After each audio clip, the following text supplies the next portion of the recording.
Bonjour mon frère, bonjour ma sœur, bienvenue dans ce partage quotidien. Nous parlons de la grâce accordée. Nous rendons sans cesse grâce à Dieu pour toutes choses, notamment son amour et son pardon. Malgré nos fautes, il est patient envers nous. Il est le Dieu bon et fidèle. Puis Psaume, le chapitre 103, le verset 10, il est écrit « Il ne nous traite pas selon nos péchés, il ne nous punit pas selon nos iniquités. » Bien-aimés dans le Seigneur, de toute évidence, aucune personne sur la terre ne sera ou ne pourra vivre sans avoir à commettre un seul péché. Le seul homme qui ait vécu saint d'esprit et de corps fut Jésus-Christ de Nazareth. Jésus, par sa venue sur terre, sa mort sur sa croix, sa vie, sa résurrection après 3 jours, nous a sauvés du péché de la mort spirituelle. Il a payé le prix pour notre salut à cause de l'amour que nous avons, à cause de l'amour que Dieu a pour nous. Selon Ésaïe 53, par ses meurtrissures, nous avons été guéris. Et le châtiment qui nous donne la paix est tombé sur lui.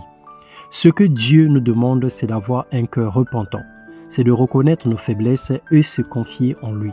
Car c'est lui qui produit en l'homme le vouloir et le faire selon son bon plaisir. Nous parle Philippiens 2, le verset 13.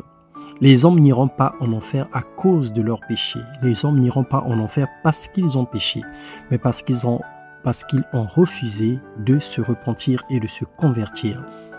Dieu nous demande, remettons nos vies en question tous les jours, ne laissons aucun péché non confessé prendre vie à l'intérieur de nous et humilions-nous devant la puissance du Très-Haut tous les jours pour obtenir miséricorde et d'être secourus dans nos besoins et dans nos faiblesses. Vivre ainsi, c'est témoigner l'expression de la crainte envers Dieu, c'est de lui montrer la volonté de changer et de se repentir. Comptons sur Jésus, implorons sa grâce tous les jours, soyons humbles, évitons des jugements hâtifs et des accusations gratuites sans preuve, soyons sobres et intègres. Toujours dans le livre des Psaumes, le chapitre 103, le verset 13, la Bible nous dit « Comme un père a compassion de ses enfants, l'Éternel a compassion de ceux qui le craignent. » Ce que Dieu veut, c'est notre sanctification. Mais n'oublions pas qu'il est venu pour des gens faibles, pour des pécheurs, pour des hommes et des femmes perdus, pour des gens malades.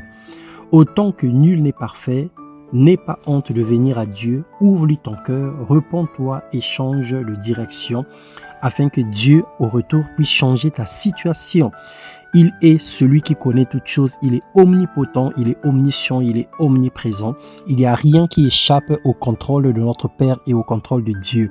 Alors tu n'as rien à lui cacher, tu n'as pas besoin de passer par 4 chemins pour lui dire « Père, j'ai péché contre toi, aie pitié de moi, aie compassion de mes faiblesses, afin qu'il intervienne dans ta vie et qu'il se manifeste puissamment comme il sait le faire. » Il est amour et il ne veut pas que tu ailles en enfer. Son souhait est que tous les hommes soient sauvés et qu'ils parviennent à la connaissance de la vérité. Et la patience de Dieu, c'est le salut de l'homme. Donc Dieu met tout en œuvre pour nous sortir de la boue, pour nous sortir du péché, pour nous emmener à la sainteté et pour nous donner la vie éternelle. Alors saisis la grâce qui est accordée ce matin. C'est une faveur imméritée, mais le Seigneur nous l'accorde.